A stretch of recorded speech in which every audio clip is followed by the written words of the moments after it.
Hello সবাইকে, সবাই কেমন আছেন? আশা করি সবাই খুব ভালো আছে। আজকে আমি চলে এসেছি শিলিগুড়িতে এক দিদির বাড়িতে। দিদির বাড়ি ভীষণ সুন্দর, খুব সুন্দর করে সাজানো গোছানো। দেখুন, আমি যতটা সম্ভব আপনাদের দেখানোর চেষ্টা করছি। পাশটা পুরো কিচেনটা কত বড় দেখুন, একদম সুন্দর খোলা জানলা।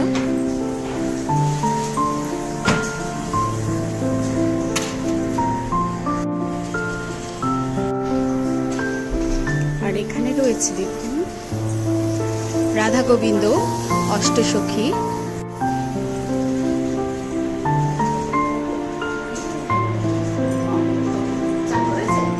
দারুণ সুন্দর।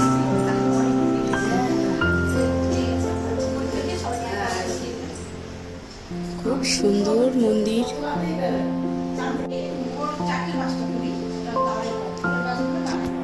কি দারুণ লাগছে না? রাধা গোবিন্দ, এখানে অষ্টসখী রয়েছে।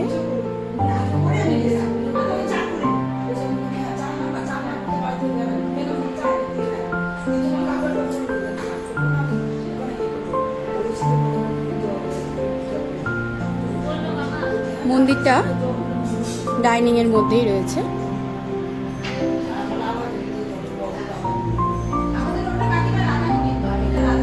আর এখানে রয়েছে একটা ছোট্ট বেডরুম। আর এটা ঠাকুরের রান্নাঘর। এই রুমটাতে বাবা মা উঠেছে। ঠাকুরের ঘরের পাশেই বলে এখানে বাবা মাকে দেওয়া হয়েছে।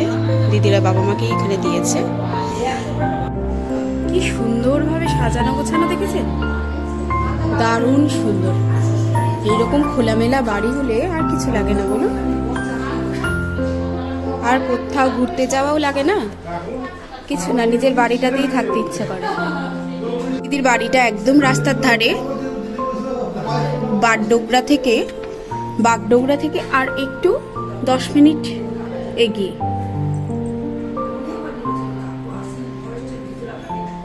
এখন আমি এইটুকুতেই আমার ভিডিওটা শেষ করছি।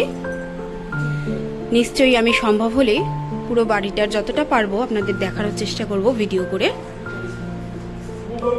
ভীষণ সুন্দরভাবে পুরো 3 তলা প্রত্যেকটা পার্ট করে খুব সুন্দরভাবে সাজানো গোছানো। আমি যতটা পারবো দেখানোর চেষ্টা করব।